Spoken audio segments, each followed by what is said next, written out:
All right, diving right in, welcome to the deep dive. Yeah. Today we're going to be taking a deep dive into empowerment, Ooh, empowerment. specifically for those nurse leaders out there. Okay. Working hard below the C-suite level. We've got tons of social media posts. Lots of content. Yeah, and online articles we're going to be looking at. Sounds good. All about, practical advice, steps you can take, things like that. And you know what's interesting? A lot of these sources, they all kind of are pointing to the same problem. Oh, really? A lot of nurse leaders are feeling kind of frustrated.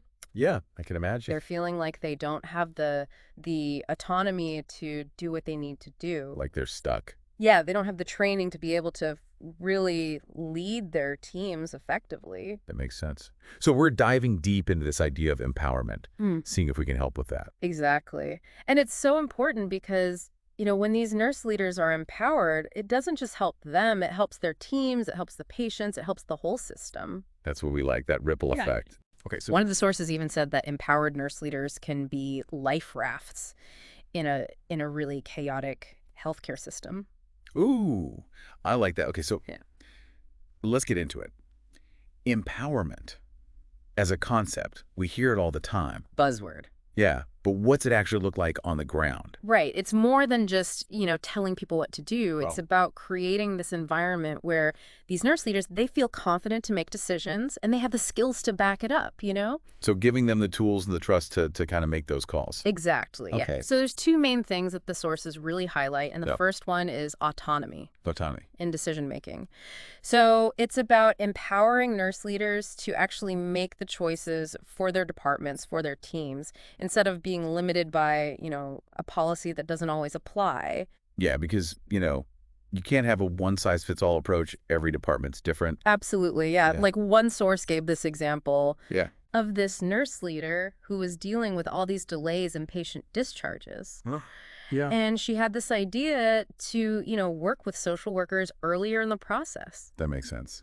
But she couldn't do it because of the hospital rules. Wow. Imagine if she had been given the power to actually try her solution. Yeah, that's a good example of where that lack of autonomy can actually hurt patient care. Exactly. Yeah. Okay, so that's autonomy. What's the other piece? The other piece is leadership training. Okay. And, it's not enough to just tell someone, hey, you're in charge now, right? Right. You got to give them the skills. The tools. Yeah, to be able to actually lead effectively. So what kind of training are we talking about? What do they need?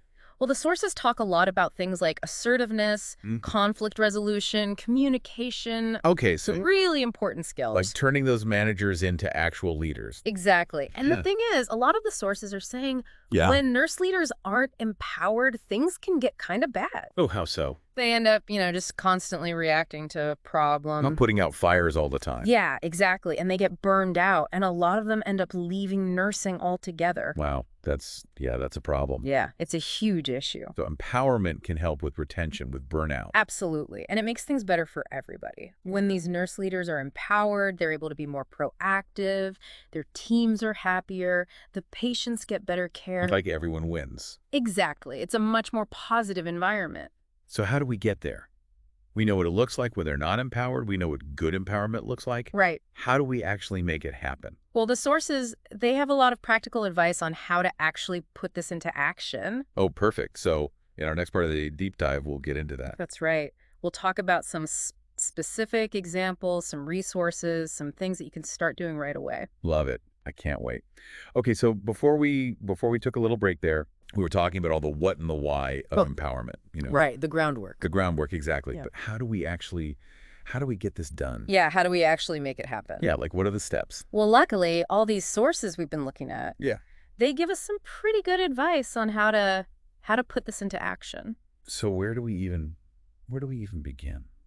Well, you remember those two big pieces of empowerment? Autonomy and training, right? Exactly. So Yeah. let's start with autonomy. Okay. And a lot of the sources talk about this idea of finding these like little moments in your day-to-day work where you can start making decisions on your own. Okay, so looking for those little chances to kind of step up. Exactly. And, they might be more common than you think. Oh, really? Yeah, like instead of, just automatically going to someone else for every decision, Right, right. just stop and ask yourself, like, could I make this decision myself? So even small things can make a difference. Totally. It could be something as simple as, like, changing the break schedule, Okay. or, trying a new way to deal with the problem that keeps coming up. There was a really good example in one of these Oh, articles yeah? about a nurse leader who noticed patients were missing their meds all the time Mm. because they were asleep when the nurses came around. Oh, yeah, that's common. Right. So she was like, what if we just let the nurses adjust the medication schedule based on when the patient's actually awake? That's smart. Yeah. And it made a big difference for the patients. But also, her team was like so much happier because they felt like they had the power to do what was best for the patients. That's awesome. Right. So these little things can really, really add up. Totally. And don't forget, as you start making these decisions, write them down. Oh, like document them. Yeah. Keep track of what you did, what the results were. So you can kind of show what you've accomplished. Exactly. It's like building a portfolio. Okay, that's good advice. And what about, working with the higher ups? How does that sit into autonomy? Well, autonomy definitely works better when everybody knows what the boundaries are. Right, like what you can and can't do. Exactly. So the sources really recommend talking to your manager, your supervisor. Be proactive. Yeah, and making sure everyone's on the same page about what decisions you can make on your own. That makes a lot of sense. So it's not about going rogue. No, not all. It's about clear communication. Yeah, it's about knowing what you're allowed to do and then doing it. One of the sources even said, like, maybe schedule a regular meeting with your manager just to talk about autonomy. Like a check-in. That's a good idea, like an autonomy check-in. Yeah, exactly, to keep those lines of communication open. I like it. So that's kind of the autonomy piece. Okay, so that's one. What about the training piece? Right. So we talked about how you can't just throw someone into a leadership role without giving them the skills to succeed. Right. Got to give them the tools. Exactly. And what's great is a lot of these sources are saying that you don't necessarily need to go spend a ton of money on fancy leadership programs. Oh, yeah. That's good to hear. Yeah, there's a ton of resources out there. Like online and stuff. Yeah, a lot of them are even free. Oh, wow. Okay. Webinars, articles, things like that. One source specifically mentioned this webinar series from Name of Organization. It's all about assertiveness skills. Oh, that sounds useful. Yeah, especially for women in leadership. Okay, so really it's about being proactive and finding those opportunities to learn and grow. Exactly. And there were a few specific skills that kept coming up over and over in the sources. Okay, like what? Well, assertiveness was a big one. Assertiveness. Yeah, that makes sense. Being able to communicate your needs, stand up for yourself and your team, but doing it in a way that's respectful. That's a tough one. Not everyone's naturally assertive. Yeah, it definitely takes practice. One tip that they mentioned was using I statements, Instead of blaming someone else, you focus on how you're feeling. That's a good tip. Yeah, it helps keep things from getting too heated. Okay, assertiveness. What else? Conflict resolution was another big one. Yeah, you can't avoid conflict. Right, it's going to happen. Especially in a busy, stressful environment like a hospital. Exactly. So Yeah. you got to know how to deal with it. Yeah, and what did they say about that? Well, they talked about, really listening to the other person, trying to see things from their perspective. That's hard sometimes. It can be, but it's important. One of the sources even said something about, stepping into their shoes. I like that. Yeah, try to see the world through their eyes. That can help, yeah. Exactly. And then once you understand where they're coming from, you can start to look for common ground. Those things you can agree on. Right. And that leads into the third skill, which is communication. Mm-hmm. Yeah, that's got to be key. Communication is so important in leadership. Being able to express your ideas clearly, listen to others, create an environment where everyone feels safe to speak up. Like a team environment. Exactly. And the thing is, developing these skills, it's a journey, It's not a one-time thing. Right. You're always learning and growing. So, stay curious, keep looking for opportunities to improve. And remember, all of this, it's not just about you as a leader. It's about everyone. Yeah, it's about your team, your organization, and most importantly, the patients. Okay, so now we're getting into the real meat of it. Like, what is the impact of all of this? Okay, so we've been in the thick of it with empowerment, figuring out what it is and how to do it. Yeah, the nitty-gritty. Right. But let's zoom out a little now. Okay. Why does all this really matter to our listener, that nurse leader out there, dealing with all the craziness of healthcare? Yeah, what's the takeaway for them? Exactly. The sources are all saying that empowering nurse leaders has this ripple effect. Like a chain reaction. Yeah, it's not just about making your own job easier. It's about making a real difference. It impacts everyone, even the patients. One source even called it a virtuous cycle. Oh, I like that. Right. Empowered leaders create empowered teams, and everyone benefits. Makes sense. Okay, so let's break it down. We talked about better decision making. Mm-hmm. How does that actually work? How does empowerment make those decisions better? Well, remember that nurse leader from before, the one with the discharge delays? Yeah. If she had the power to make the decision, Right, the autonomy. exactly, she could have fixed that problem maybe by doing that early collaboration with the social workers. And that would help the patients, freed up beds, made everyone happier. Exactly. Empowered leaders can see the problems and actually do something about They're them. not just stuck. Right. Okay, and then there's team morale. Happy teams work better.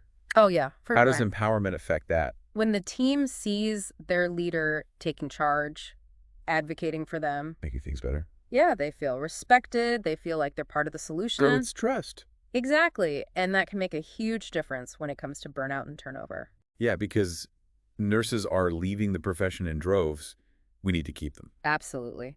Empowerment can create a more positive environment where people actually want to stay.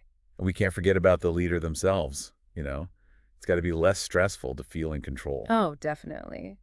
One source even said that empowered leadership can lead to a happier life overall. Like outside of work, too. Yeah, because when you feel good about your job, it spills over into everything else. Makes sense.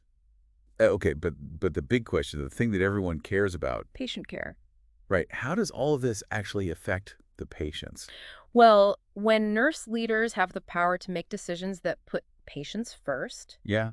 the quality of care is going to improve. Because they're advocating for the resources, they're implementing the best practices. Exactly. And they're empowering their teams to do the same. So it's like a chain reaction of positive change. Exactly. There was a story in one of the sources about a nurse leader who helped her team create a whole new system for pain management. Oh, interesting. And it ended up making a huge difference for the patients. They had less pain, they were happier, they even had fewer complications. Wow. That's amazing. Right. So it's clear that empowering nurse leaders is about more than just making them feel good.